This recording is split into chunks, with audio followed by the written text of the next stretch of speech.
Empezaba dando las gracias a Luis por la deferencia que tuvo al invitarme a hacer un prólogo, una presentación de un libro al que me voy a referir después de manera muy breve.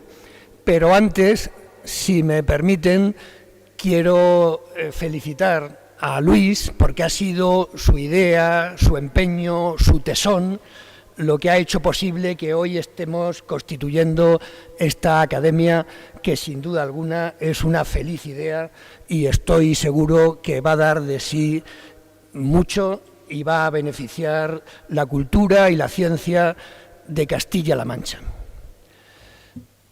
Podríamos decir, parafraseando a Gil de Viedma, ahora, cuando de casi todo hace ya 40 años, hace 40 años del Estatuto de Autonomía y de muchas otras cosas.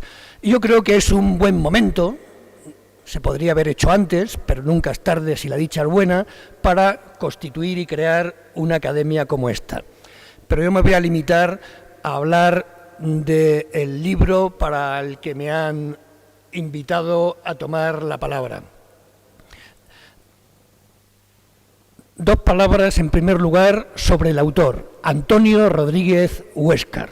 Antonio Rodríguez Huéscar fue el discípulo predilecto de Ortega y Gasset, un filósofo de primera categoría que nació, como él mismo escribió, en un lugarcillo de La Mancha llamado Fuenllana, una aldea de apenas 200 habitantes a 4 kilómetros de Villanueva de los Infantes.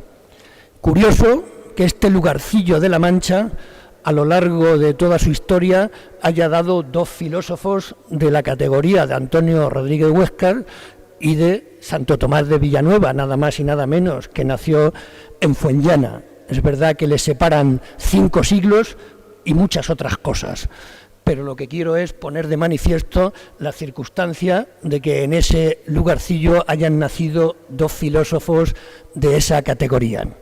Antonio Rodríguez Huéscar es hijo de su tiempo.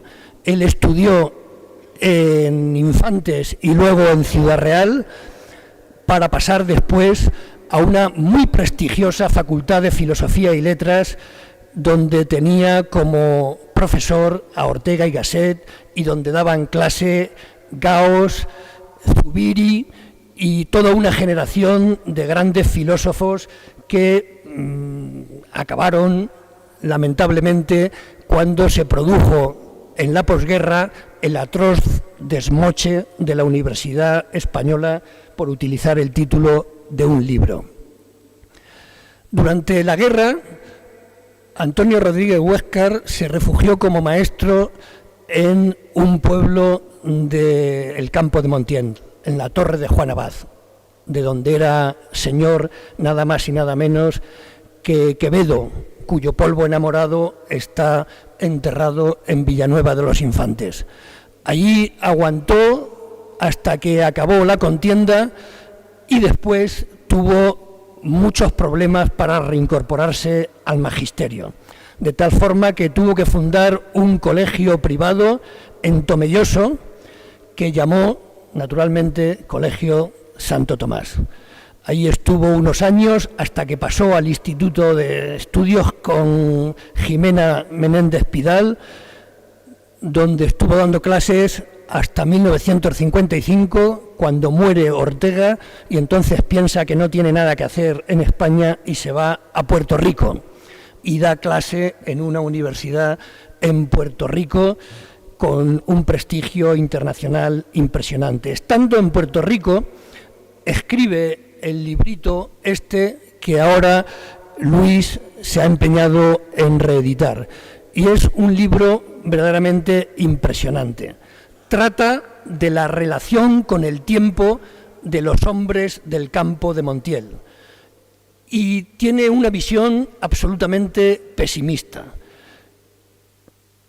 Él escribió primero el libro en una revista que dirigía, que se llamaba La Torre, en la Universidad de Puerto Rico, y luego, en 1961, en una revista de estudios regionales que se publicaba en Daimiel en 1961, es decir, Una flor en el páramo, que dirigía García Pavón y del cual era secretario su hermano Edmundo Rodríguez Huéscar, se reeditó el artículo del hombre de Montiel, el Homo monteyelensis. Y la tesis es la relación de los hombres con el tiempo. Él dice: los hombres del campo de Montiel son la consecuencia de muchos pretéritos acumulados.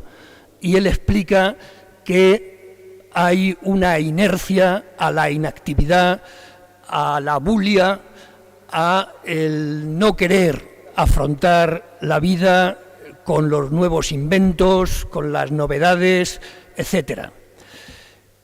Claro, él era filósofo y trataba de explicar el mundo.